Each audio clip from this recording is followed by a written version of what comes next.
Buongiorno a tutti, benvenuti. Good morning, everyone. Welcome to this new edition of Agricoltura Cultura e Diritto al Cibo. We are very happy to start with a meeting with a theme that is very dear to us.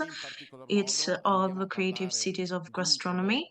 In particular, we're going to talk about a product, a history, a tradition that is about a product that is also about our city, Bergamo. It's about corn. This theme may seem only linked to tradition, but we're going to discover this with our guests today. It's also linked to what is the local and gastronomy tradition and the productions of today, but also linked to the future of our territories.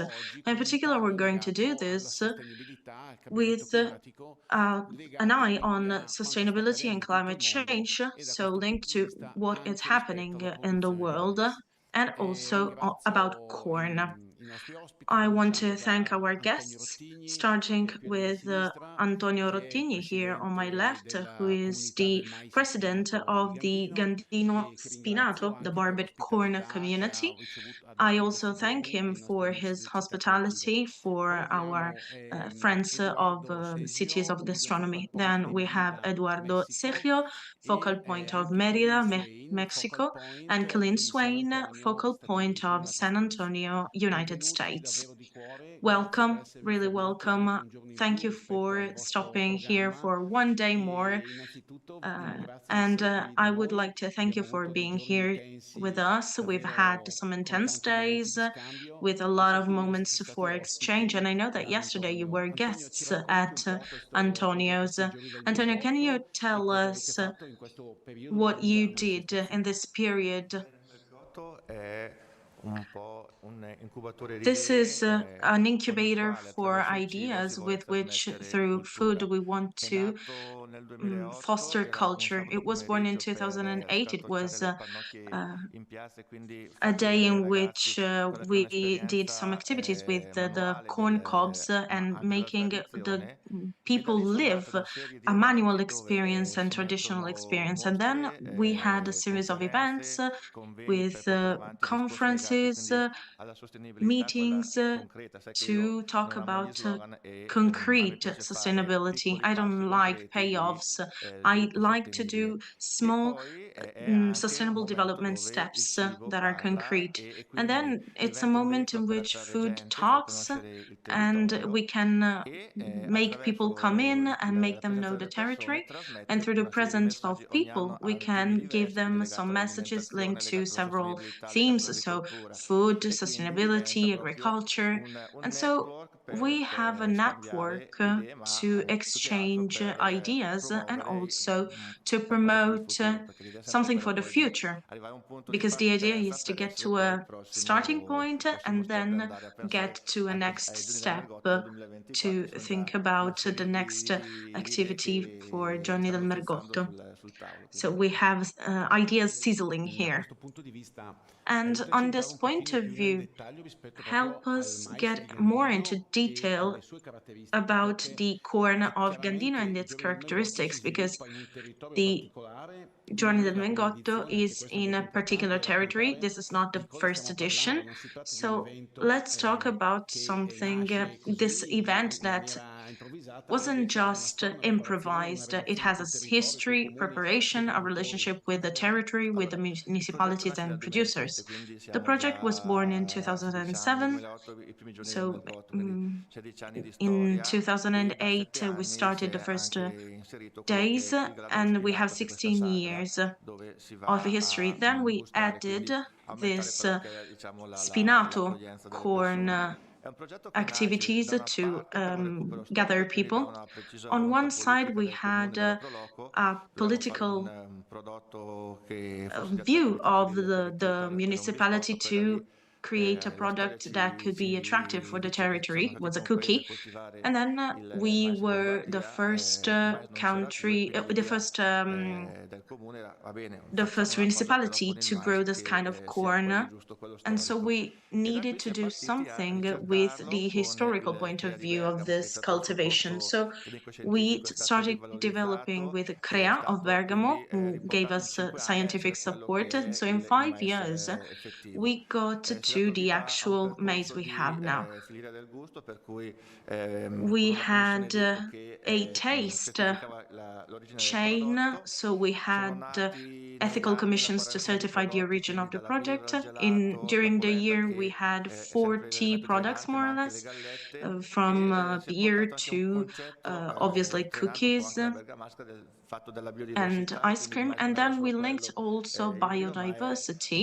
So we had different colors, and we can produce several products. And the other soul we have always showcased in our vision was cultures and cultivation and culture. So they are both important. Cultivations cannot be there without culture and vice versa. And the cultural part, we have 80% cultural part, and then we have the production side, which was a bit niche. Then we want to promote a series of messages while having a network and a team. In 2013, we started with the first international network of heirloom corn. Then we started contacts also, for example, with Bolivia and Latin America in general. And we started with the first network. Then we wanted to invent. We have fun. We like inventing new stuff in terms also of sustainability, but not inventing them for us, but giving them to the network, making it available to the network. There's a few people caring about heirloom corn and sustainability in a concrete way. So if we can develop a network and expand a network, the benefit is for everyone. So we try to enlarge this process and make it inclusive. Then we went to Expo. I was telling them that we were the smallest organization. We were the scientific partner, but we were the smallest entity. We were with you in Slow Food. It was the only Italian maize in Slow Food. We also had several projects, and the idea of making a team and fostering this process was kind of the magic of the vision. Mais is not only a business project. It's a project of recuperation of heirloom varieties, but these projects can go on by themselves. We wanted to create synergies and ideas. We were also stopped during a time. So now relationships started again with first Europe and then the world. We built projects, and they are also going to tell you, I've seen the activities made, and in the whole world there is an approach to good things, nice things that are in common. So we want to create a team and have more people. Maybe we will not change the world, but we're going to try. Thank you. You use some keywords that are very important, both on the point of view of the support of local administration, then team, network, and biodiversity, which is very important. And on this point of view, I thank Eduardo and Colleen for being here, because maize is not originally from Europe and Italy. It's a product that comes from the Americas. So thank you for being here and representing the origin of this product, which characterizes our culinary tradition, not only in Bergamo, but also for Italy. I want to start by telling you about when I talked to Eduardo, the role of UNESCO Creative Cities of Gastronomy. This role is very important and is generating a lot of relationships and shared plans. So, Eduardo, can you tell us how you've lived these years in Bergamo and also something about your city, Merida? Because we're very curious. Thank you. Thank you for the invitation and for letting me express some ideas here. First, I want to talk about the network of the creative cities is a network in which we have 295 cities. Gastronomy is one of the categories of this network. We have 49 cities from all the continents of the planet, and the policies and the projects that we develop in in the cities have a direct impact on over 65 million people in the whole world. These projects are numerous.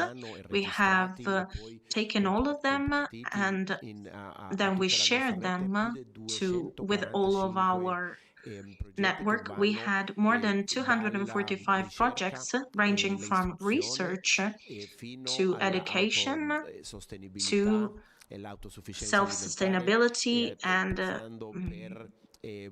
food independence.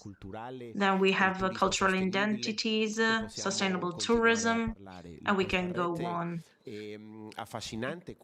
This network has a fascinating thing. It can offer fascinating things. And I think that the question, how did we find it here? We were very nice. We spent a nice time, and we need more meetings like this because it's not enough to just meet online or in a virtual way. It's important to go in the territory, knowing the territory and knowing the different realities. And we can get really in depth and generate these relationships that in the end are going to become more solid projects. And in this growth of creative communities, we will have better conditions for the societies that are inside this network. And then we don't have to just wait for the benefits to be for our city, but we want that to be for all the cities around that. It's not possible to have all the cities inside the network, but each city belonging to the network has the responsibility also to share with the cities that are around it. This is my very positive opinion. We're very happy to be here. The result was great. Very intense days, as you said at the beginning. But we are very, very happy with all of these relationships. Also, now with the real possibility of Gandino to get inside our projects, Pueblos del Mais, Peoples of Mais, which is a very nice project. Our city, the city of Merida, we are in southeast of Mexico. It's a million people city. It's a particular city, the state of which it is a capital, the Yucatan, is a state with 106 municipalities, but Merida is almost like a state city, and the other 105 municipalities have a commuting every day to my city. So we have 1 million 250, 300 people every day, and then during the night, we get back to a million. We entered the network in 2019, like Bergamo, and our project as a city found that gastronomy is not just an element and a drive for economic change and development, but also like an element that is very important for social cohesion. Gastronomy is probably the most powerful element we have for a community with a lot of communication and with great relationships, because gastronomy starts from our land, the transformation of these products, and then the services that derive from these products. So it can be divided or distributed in the three economic sectors, and it represents all the influxes we've had for centuries of all the migrations and the people that now live and are part of our multiculturality. Our city was originally inhabited mainly by the very big Mayan civilization. And after 500 years, we have a lot from them. Our language, our dialect is very influenced by the Mayans, but also the food, our way of behaving. Starting from that, then we had the influxes of the Europeans from the Caribbean, from Lebanon and Syria after the 20th century, and then we kept on until we got to 1 million people. Gastronomy is a very rich and very easy way of understanding. And then it's used to build bridges and have a society that can live in peace. Our city is in Mexico, but it's one of the safest cities, not only in the American continent, also in the world. The levels of criminality are very low, and we think that this is due certainly to the social cohesion. So this was an exercise to get inside the network that was very interesting. Thank you.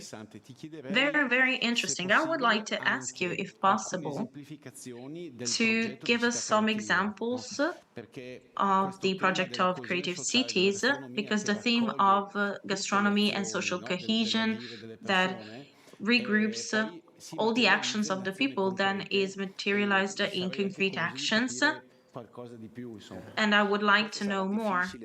This could be difficult to explain because I want to give you an example of a gastronomic event, but there are a lot of Mayan words I cannot translate into Italian. But for example, we have created in 2017, I think, an event that is called the Festival of Chicharra. Festival of Chicharra is a form of treating the pork. It's not like porchetta. It's different parts of the pork that are cooked in a particular way in our region, and that's the region in which this kind of food started. And for the growth and expansion of our city, that was a location in the historic center that was a bit empty. A few people, everyone was going to newer places. So this project started to repopulate and involve again, engage the life in that region. But after that, we said, Festival de la Chicharra, the pork, but there weren't four pigs inside our region years ago. So maybe there is some opportunity to see which cities do this. Pork arrived with the Spanish people. All the Latin America throughout have the same roots. to use pork. So we had to do one step more to identify the main Latin American migrations inside my city to create this international festival of chicharra, in which we had these invitations, both to nations that had the biggest migration towards our city, and then the states of Mexico that also had this migration, leaving a clear space so that the original people of our city could get to know the different ways in which other peoples that came to live with us do and prepare a very similar food, and also to those that are in town the possibility to express and be known through food, which brings us to together to share food. This is an example. I hope this was clear. But this is an example how a very small festival that was born to get back to life in a part of the city became an international festival where the authority creates bridges through the migrations that are part of our reality. Grazie, molto interessante e anche raffrontabile, paragonabile anche. Thank you so much. This is very interesting, and it's also very similar to some local experiences we have in Italy. I mean, in terms of urban regeneration, starting from the food places. For example, I'm now thinking of the historical slaughterhouse in Testaccio, which is one of the neighborhoods in Rome. And today, well, at the time of the ancient Romans, it was a place along the river, the Tiber, and boats came, loaded with animals before being slaughtered. So it's a very old ancient place. While today we have an agricultural or farming markets, we do sustainability lessons. We have children or pupils from schools. So some spaces in the city are going back to their local history. And once again, we can talk about regeneration of places by talking about food. Colleen, thank you so much for being here with us this morning. It's great to have someone from Mexico and someone from the US, and I know that together you work on and for corn, so you are UNESCO Creative Cities. Once again, thank you so much for being here. It's sort of a cross-sectional collaboration. Thanks to food, we can overcome borders and problems which in some cases are much bigger than us. With food, we can try and solve the issue. So once again, thank you so much. A very precious presence. So what about these days here in Bergamo for you? And second question, tell us something about San Antonio. Well, thank you for having me here today. The experience, this network is really about sharing best practices. So this opportunity to come to Bergamo and to go to Gandino were very precious because we were able to learn firsthand and interact with the people that are responsible for the activities and learn, gather a lot of information about those activities. I agree with Eduardo that more of our meetings should be almost like study tours, where you're able to meet with producers and experience the entire food chain. So how does that food get to your table? Also learning the history is very important because you find that a lot of times there's commonalities. And how did an ingredient from the Americas travel to Europe and become an important part, a staple part of that diet, is all very interesting, and I think something that we should all know. Because here in San Antonio, we are a World Heritage site, our 5 Spanish colonial missions, and so we really built our application was based upon that layering of cultures, that confluence of cultures that occurred when the Spanish arrived and met the indigenous, and they became part of, they meshed together and created a new cuisine. They meshed ingredients, And that continues to happen throughout time. In the 1880s, the Germans arrived and we've got barbecue. And so you see that continuously layering and evolving of cuisine with the ingredients that are available. So that has been, it's an important thing to understand about your food. San Antonio is in Texas. We are adjacent to Mexico. At one point, we were part of Mexico. And so we share very common cultural practices and ingredients. Very different from Merida because they're tropical, whereas we were part of Coahuila, which is more of an arid climate. Again, because of San Antonio's location in the middle of Texas, around springs, we're only an hour and a half from Mexico, we're only an hour and a half from the beach. We have a wide variety of ingredients. And we are very close to, we are near the Hill Country. And our Hill Country is the second most visited wine region in the United States, believe it or not. So Texas has a rich history with regard to its gastronomy and very diverse. San Antonio is a city of about 1.4 million people. We are a touristic city, again, because of our Spanish colonial missions. We have the Alamo in San Antonio, which is a very famous mission. We also have our river walk, and our river is very key, not just to tourism, but also to the environment as well. We receive almost 40 million visitors per year in the area, so that's quite a lot. And tourism used to be one of our top, it still is one of our top industries.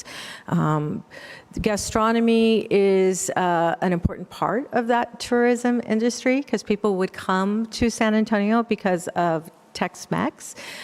We are trying to show the world that we are more than that. We have a very diverse cuisine, and I think that we do. And we have begun to be recognized internationally for that unique cuisine. And corn is or mais, we use it in masa, is a very staple ingredient. Normally we had more flour tortillas because of the influence of the Spanish and the missionaries, but corn has still always been a part of our diet as far as mais. And so one of our pillars as a city of gastronomy is preservation of culinary heritage. Masa is key to making tamales. We've found that a lot of those small family producers that are milling the corn, nixtamalizing, making masa, making corn tortillas, that it's becoming very challenging for them to continue to do that because there's large-scale producers. And so we want to preserve those traditions. We also have chefs that are trying to find corn that is non-GMO. So they're growing their own and nixtamalizing their own to make their own corn tortillas or chips. And it costs more, and they have had to charge in the restaurant. Typically in San Antonio, you get chips and salsa, it's free. But so trying to change that mindset that if you want quality, you're going to have to pay for it. And so that's a different, that's trying to change people's ideas of things. Again, coming to Bergamo has been a wonderful experience. I'm very excited about the opportunities. They have a really good start. I mean, you guys have been doing this since 2007, so you've done a variety of events. You've given our city ideas on what to do and how we can collaborate, and hopefully we've given you some ideas, and hopefully we'll have a collaboration coming in the next year. So thank you.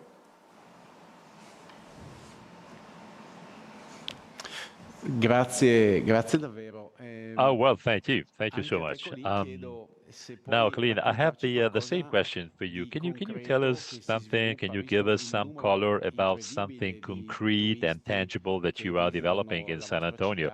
You told us that you have so many tourists visiting your city. So do you have events? Do you have some rallies or some special itineraries, which is what we have here? To just to understand, I mean, how you can manage this huge number of tourists. I mean, they have to eat, drink, sleep, and then be accommodated. And hopefully they can really understand, the culture of San Antonio, because, I mean, there's so much to learn. Well, of course, we have food trails that we advertise it's through our tourism bureau, where if you're interested in barbecue, you could do a trail of different barbecue places. Also through our Office of Historic Preservation, those businesses that have a legacy have been established as legacy businesses in an effort to highlight that they've been in business for more than 25 years. I know that's short here, but more than 25 years, and that they're doing something that is unique, a unique part of our gastronomy. One of the restaurants invented the puffy taco, and so they're a legacy business. Eduardo's laughing. There's a debate about that. That's one component. We also have a program called Por Vida, and that is a program that really was designed to highlight restaurants that had healthy items on their menus. And we worked with our health department to expand that. So now there are different levels of Por Vida. There is a bronze, silver, and gold. If you get gold, you can get a Creative City of Gastronomy sticker that you can put on your restaurant. But you have to not only have a healthy menu item on your menu, but there's different things that you can do to qualify. Do you source your ingredients with a certain radius? Are you participating in some sort of composting or recycling program through our Reworks department? Do you pay your workers a fair wage? Do you do community service? And so through all these levels, then you can reach the gold status. And again, you get put on a map, you are highlighted on a website. And so we have more and more restaurants that want to be a part of our program. So those are some ways that we are promoting it within San Antonio and to the tourist.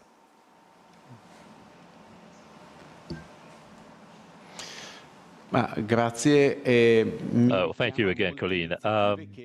It looks and sounds a little bit like many of the initiatives we are developing here.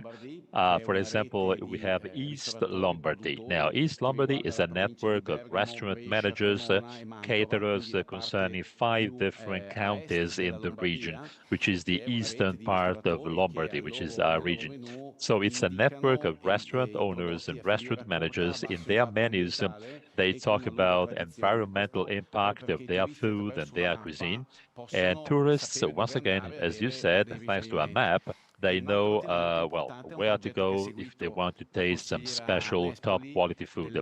This is what Mrs. Nespoli has done. We have created the Green Menu program. So we are starting to do this in schools, the restaurants, and then hopefully in the canteens of companies, but also in the canteens of clinics and hospitals. So it will be possible to use more and more locally grown, locally produced, and locally processed foods. So we would like to slowly replace meat with other types of proteins so that the environmental impact will be different.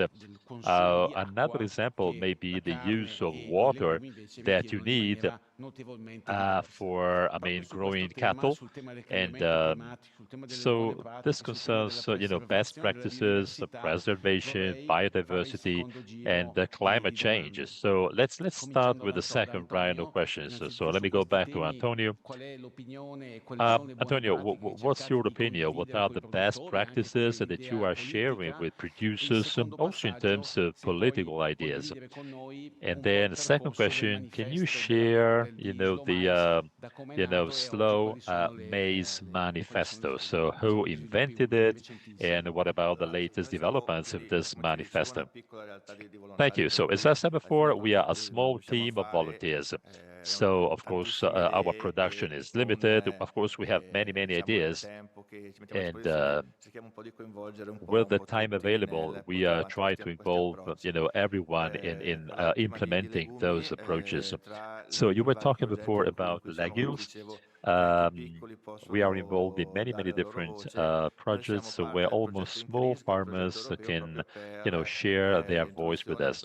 We participate in a European project in order to, improve the quality of legumes. We have 3 European partners. We are the smallest one, and the biggest one is FAO. So sometimes, maybe a little bean, if you will, can talk to, huge organizations. Of course, we know that we are small. So again, we are trying our best, and we believe in those actions and those approaches, especially those concerning sustainability. Um, Thanks to slow Mais. So we have changed them. I mean, the rules and regulations we have in our organization in order to produce maize. And we are implementing guidelines. Of course, we have a vision, we have a mission, but then all of this has to be put into practice. So, for example, there's a big difference, all over the country. So the soil is different. For example, in central Italy, there's one region, the name is Marches. Well, the soil there is completely, different. I mean, there are small parcels, small lots or land, and here in Lombardy, the situation is different, and even the soil is different. So, all of these features have been carefully described in specific, technical documents, and we are looking for, partnerships. So we are now working here with local communities, and in this case, we have created a specific manual with all of the, techniques and best practices that we have here in this part of the region. Sometimes, it's difficult to convince farmers to participate because, when you, of course, we don't want people to use fertilizers or let's say it requires extra energy, so it's if you will a little bit more difficult, but it's a natural product. Okay, we're not just doing organic production, but we are, as we like to say, we create something natural, and in our opinion, natural is even better than organic. We can count on many papers and studies on the so-called ancient maize crops.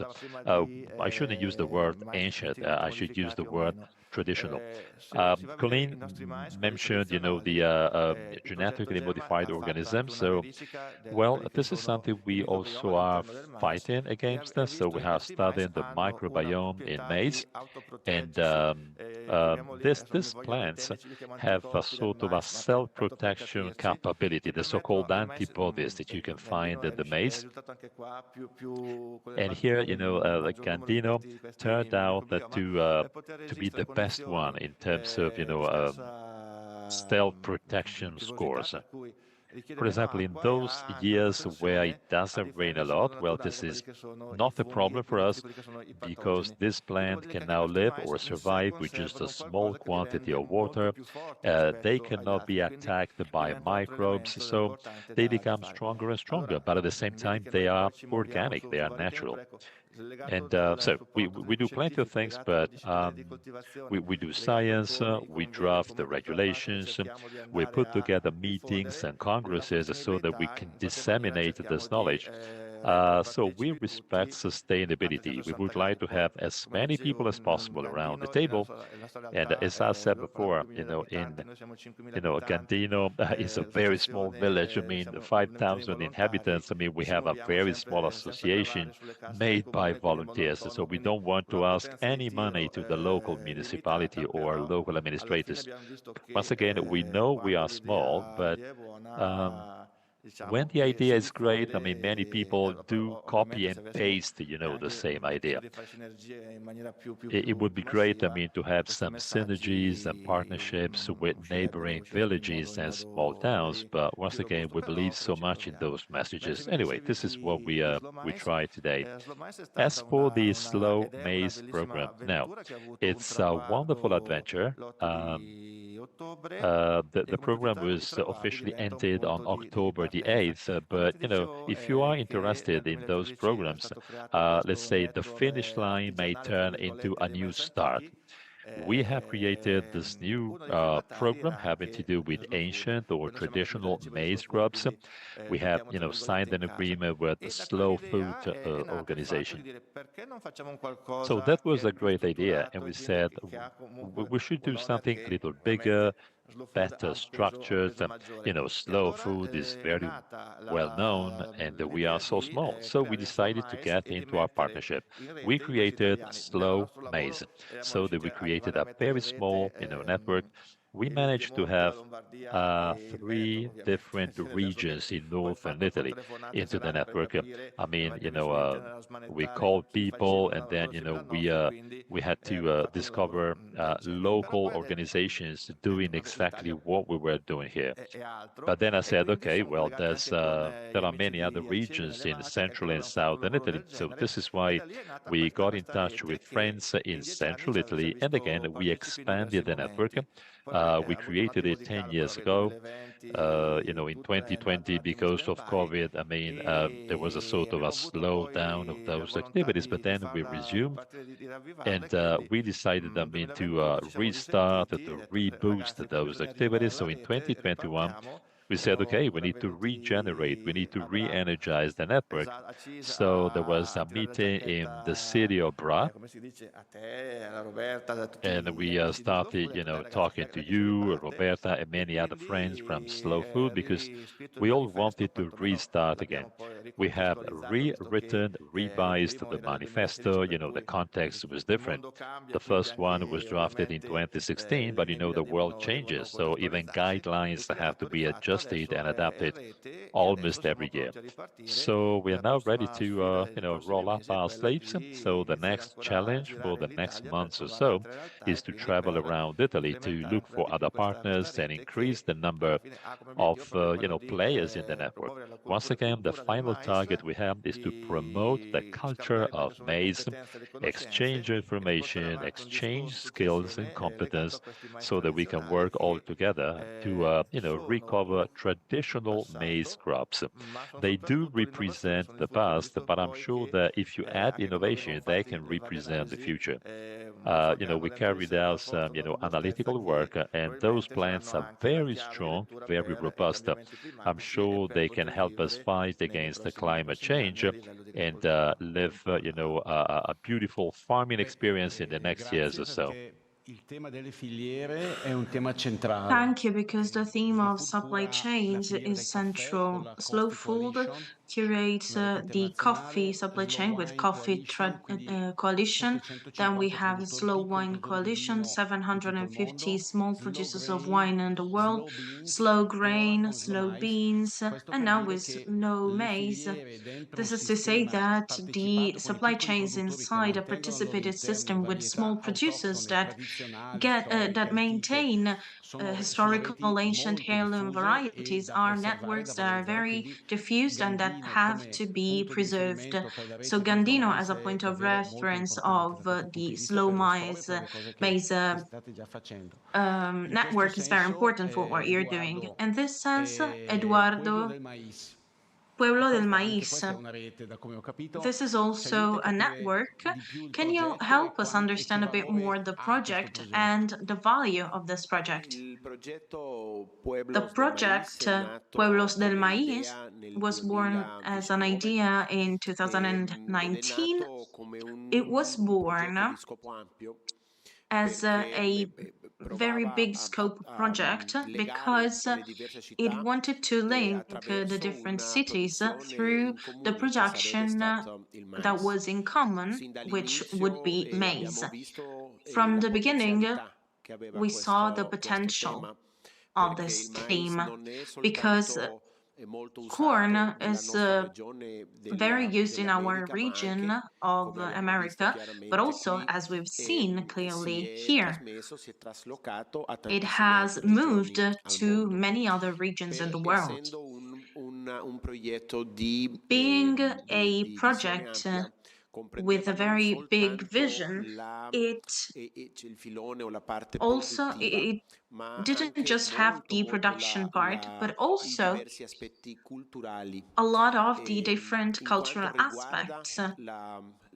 Because the project, as for the productive part, we always targeted the city of Merida to retransmit the very high added value that corn has for our diet and also for our culture. As it is that ancient,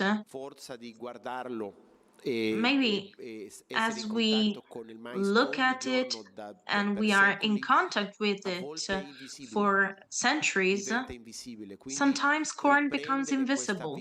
So we need to get back to that visibility that is part of our heritage. And we need to transform it and bring it back and bring it to the present to have a better future, both in the production and in the cultural side. As for the production, we regained the milpa maya. Remember this word, milpa is a regional word of Mexico, but the production system that was used in the ancient times very recently, 1 year ago, was recognized by FAO as heritage in terms of production method for the humanity. So the system of production of milpa is targeted for the recuperation.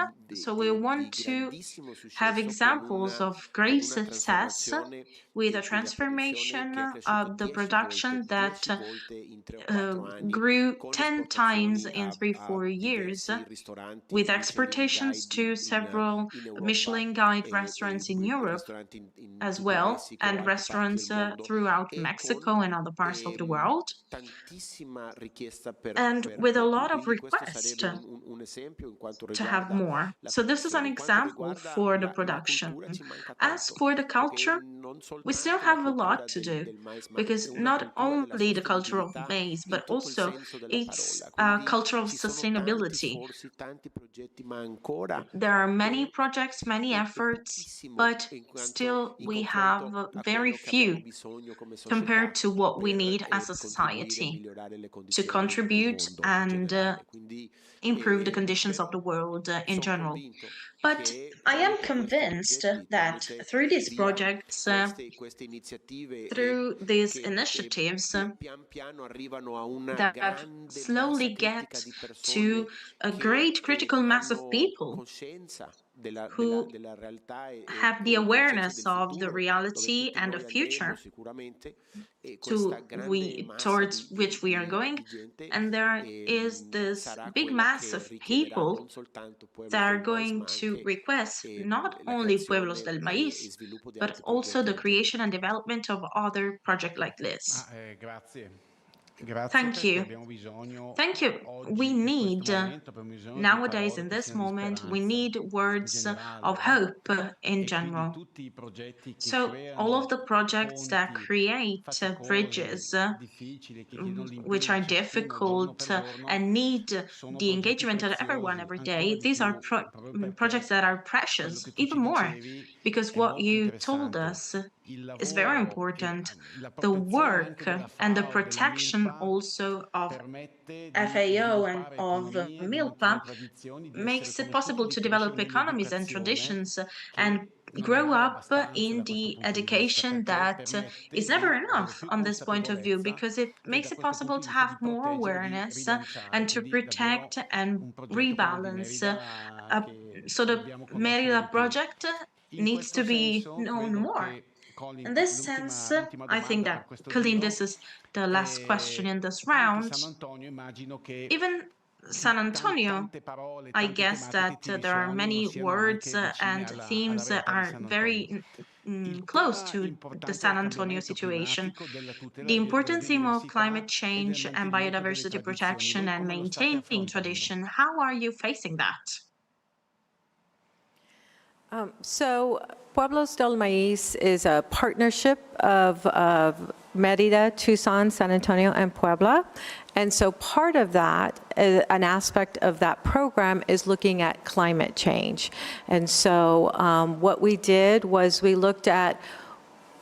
tried to find a city that would have our climate in 40 years from now, and then work to develop a traditional recipe based upon what ingredients would be available. So that's one aspect of this program, to talk about climate change. And so that's a really hard concept, I think, for the community to grasp, because we live here and in the now, and to understand that what we're able to get may not be the same product in some time if we don't take care of our environment. We look at sustainability from all aspects of the word: social, economic, and environmental. So as a component of that program as well, part of that social sustainability is that oftentimes people don't have, because we mass produce everything and everything is go, go, go in the US, we try and make sure that as part of this program that people understand where does the end product come from. So we talk about the artisanal ingredients. How does it get from corn to masa to a tamale? And try and share that with the community through our chefs, so that they understand that they need to support those small producers. They may need to pay a little bit more for corn that is grown organically or is an ancient corn, but the quality is better, the nutritional value is better. They also, as I mentioned, the molinos, those are small family businesses. It is hard work. You have to get up very early. You take the corn, you nixtamalize it. It's very hard work, and now that can be mass produced.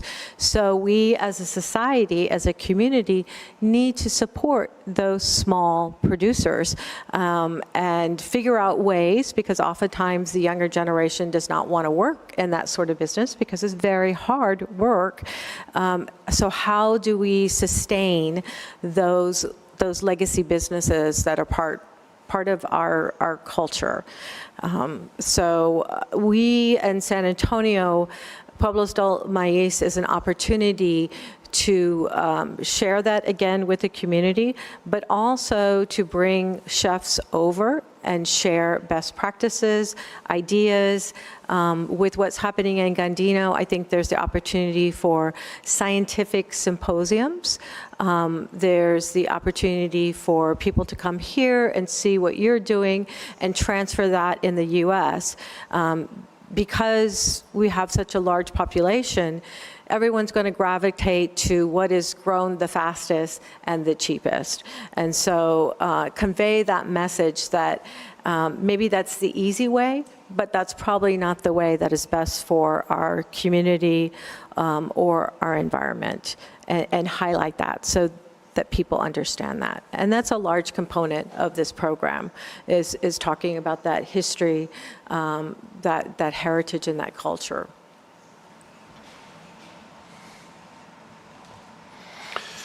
Well, yes, that's very interesting, very contemporary.